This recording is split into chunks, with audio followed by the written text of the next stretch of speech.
Hello folks, this is David Hurley of EasyChessTips.com, your pub chess bluffer.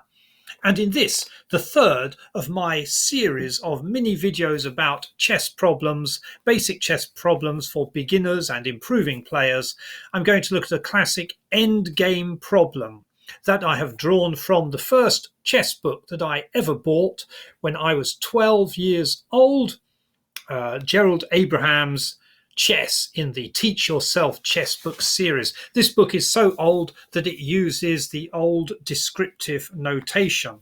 And this is the third copy of this book that I have owned. The other two broke up over time. Anyway, the problem is on the board.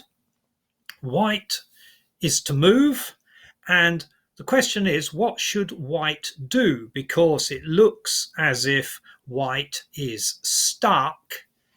White would really like to promote this pawn, advance the pawn to a8 and promote it. But if white moves the rook away, it looks as if black can simply take the pawn, and so then we have a king and a rook against a king and a rook. Isn't that a draw? Well, it depends on the position of the pieces on the board. And actually, in this situation here, with white to move, white wins. So what should white do? The answer is, quite simply, that white should move the rook away. If we check the computer, it will show you straight away white should move the rook right over to h8. However, g8 and f8 are also possible squares for white to move the rook and win. I like actually f8 because it's quite dynamic.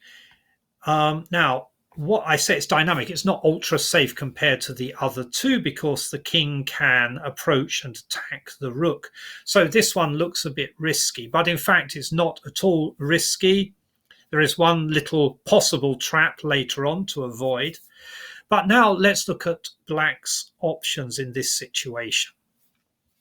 We can see that the computer is recommending that black check white's king either up here on a4 or over on e1. But why shouldn't black simply take that pawn with the rook?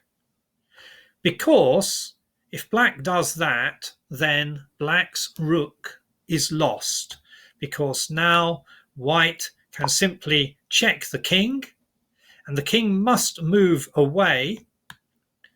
Let's suppose that the king comes here to attack the rook and sit opposite the white king. It doesn't really matter where black's king goes because black's rook is lost. And that is the end of the game for black. A king-rook against a king in an endgame is a win for, or should be a win for, the player with the rook. I won't go through how to get to checkmate with a king and a rook against a king. I'll do that in a different video. So that is one possible scenario, that white moves the rook to f8 or g8 or h8. In the case of f8, if black takes the pawn, check, goodbye rook.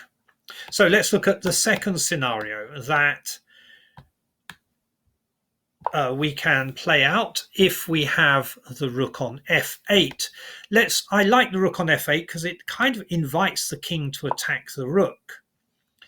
Perhaps black is hoping to gain something here and still be able to capture the pawn with the rook, but this is a useless move for black because now white simply promote to a queen, and black will be forced to take the queen, and then the rook disappears.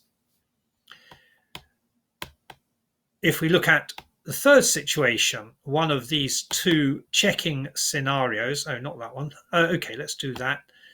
One of the two checking scenarios that we saw earlier. So let's just put the rook back on our favorite f8. So let's check the king this way. If black checks the king, surely black is holding everything up and perhaps could get a draw. Well, no, not if white plays correctly. So in this situation, black's rook is now doing two jobs. It is attacking the pawn and checking the king. So what we do now is move closer to the rook. In the endgame, the king is a strong piece. It's an attacking piece. And this king right in the center is very strong. It's going to move towards the rook. Well, can't the rook just keep checking the king? Well, it can keep checking the king for a while, but we're going to move closer again. And now, if the rook tries to keep on checking the king, we're going to get the result that we want, which is that now the king can attack the rook either here or here. It doesn't really matter. And now, if the rook checks the king, the rook will, of course, be taken by the king. And so now things are even worse for black, because now we get a queen rook endgame, and black's only hope would be a stalemate. So in that case, the rook has to simply move away. At which point we come back to the situation we saw before, where white promotes the pawn to a queen, and we get this nice exchange on a8. Okay, so let's go to the fourth scenario, that black, after rook to f8, black decides, and this is how I would play if I were black, if I didn't immediately resign. Let's try checking the king on e1. So the same principle should be used by white. White's king is a strong piece in the endgame. It comes down closer to the rook, and if the rook tries to continue checking, it gets threatened now by this very strong king, runs away, tries to stop the pawn, promoting to a queen, but the same scenario plays out once again. Goodbye, rook. Now there is one little trap which white must beware of, and it is actually why I would deliberately play my rook to f8. This would be a bit of pub chess bluffery, I suppose. If I were playing as black, I would hope with the rook on f8 to be able to get a little trap to trap white's rook. I would play rook to f8 as white to see if black would try to trap me and avoid the trap. So this is what I would do if I were black. I would come over here, say check on e1. And if the king moves correctly, which is this way, as we saw just now, at this point, I think I would resign because black cannot win.